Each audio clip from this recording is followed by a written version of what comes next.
एक दिन राजा के दरबार में एक व्यक्ति आया जिसके पास 2 गायें थीं। वह व्यक्ति राजा के सामने पहुंचा और बोला, महाराज, आपके राज्य में इतने विद्वान पुरुष हैं, आपके मंत्रिमंडल में इतने बुद्धिमान लोग हैं। मैं एक साधारण सा प्रश्न पूछना चाहता हूं।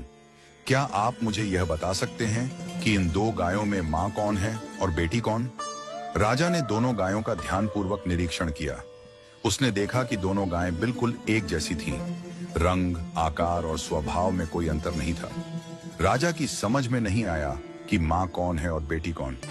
उसने अपने मंत्रिमंडल को बुलाया और सबसे बुद्धिमान मंत्री से कहा, तुम देखो और बताओ कि मां कौन है और बेटी कौन। मंत्री ने भी बड़ी बारीकी से दोनों गायों का निरीक्षण किया, लेकिन वह भी उत्तर नहीं दे पाया। धीरे धीरे मंत्रिमंडल के सभी सदस्यों ने कोशिश की, लेकिन कोई भी इस साधारण प्रश्न का उत्तर नहीं दे पाया। राजा को बहुत अफसोस हुआ कि उसके मंत्रिमंडल में एक भी व्यक्ति इतना बुद्धिमान नहीं है जो यह बता सके कि मां कौन है और बेटी कौन। जब सबसे बुद्धिमान मंत्री अपने घर पहुंचा तो वह बहुत चिंतित था। उसकी पत्नी ने पूछा, आज आप इतने परेशान क्यों हैं? क्या हुआ? मंत्री ने कहा, आज राजसभा में एक व्यक्ति 2 गायें लेकर आया था और पूछा कि इनमें मां कौन है और बेटी कौन। हम सबने देखा, लेकिन दोनों गायें एक जैसी दिखाई दी। कोई भी यह साधारण सा उत्तर नहीं दे पाया। मंत्री की पत्नी मुस्कुराई और बोली, कल मुझे भी राजसभा में ले चलिए, मैं इस प्रश्न का उत्तर देने की कोशिश करूंगी। अगले दिन जब राजसभा पुनः लगी, मंत्री ने राजा से अपनी पत्नी को सभा में लाने की अनुमति मांगी। राजा ने अनुमति दे दी। मंत्री की पत्नी को बुलाया गया और दोनों गायों को भी सभा में लाया गया। मंत्री की पत्नी ने कहा, महाराज, मुझे एक अवसर दें। उसने दोनों गायों के सामने घास के एक एक टोकरे रखवाए।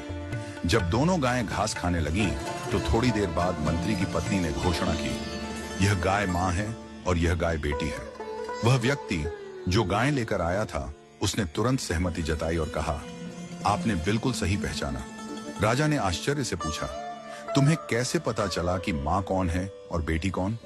मंत्री की पत्नी ने समझाया, जब मैंने दोनों के सामने एक जैसा घास का टोकरा रखा, तो जो बेटी थी उसने जल्दी जल्दी अपनी घास खा ली और अपनी मां के टोकरे में भी खाने लगी। दूसरी ओर मां ने घास खाने की गति को धीमा कर दिया, आराम से खाने लगी। एक मां ही इतनी निस्वार्थ होती है कि खुद भूखी रहकर भी अपनी संतान को खिलाती है। इस कहानी का संदेश बहुत गहरा है। जैसे एक मां निस्वार्थ प्रेम करती है और अपनी संतान की भलाई के लिए खुद को त्याग देती है, वैसे ही ईश्वर भी हमें बिना किसी अपेक्षा के सब कुछ देता है। हम सब ईश्वर की संतान हैं और उसने हमें यह सुंदर सृष्टि निस्वार्थ प्रेम से दी है। हम अक्सर ईश्वर से केवल अपनी इच्छाओं की पूर्ति की प्रार्थना करते हैं, लेकिन कभी यह नहीं पूछते कि हे प्रभु, आप खुश तो हैं?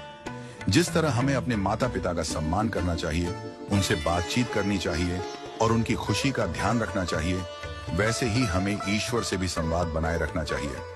यदि हम अपने माता पिता से दिन में बस एक बार पूछ लें कि आप खुश तो हैं, तो उनके आशीर्वाद से हमारे जीवन में कभी दुख नहीं आएगा। पूजा पाठ या मंदिर जाना जरूरी नहीं, लेकिन माता पिता और ईश्वर से संवाद हमेशा बना रहना चाहिए। उनका प्रेम और आशीर्वाद हमारे जीवन को खुशहाल और समृद्ध बनाएगा।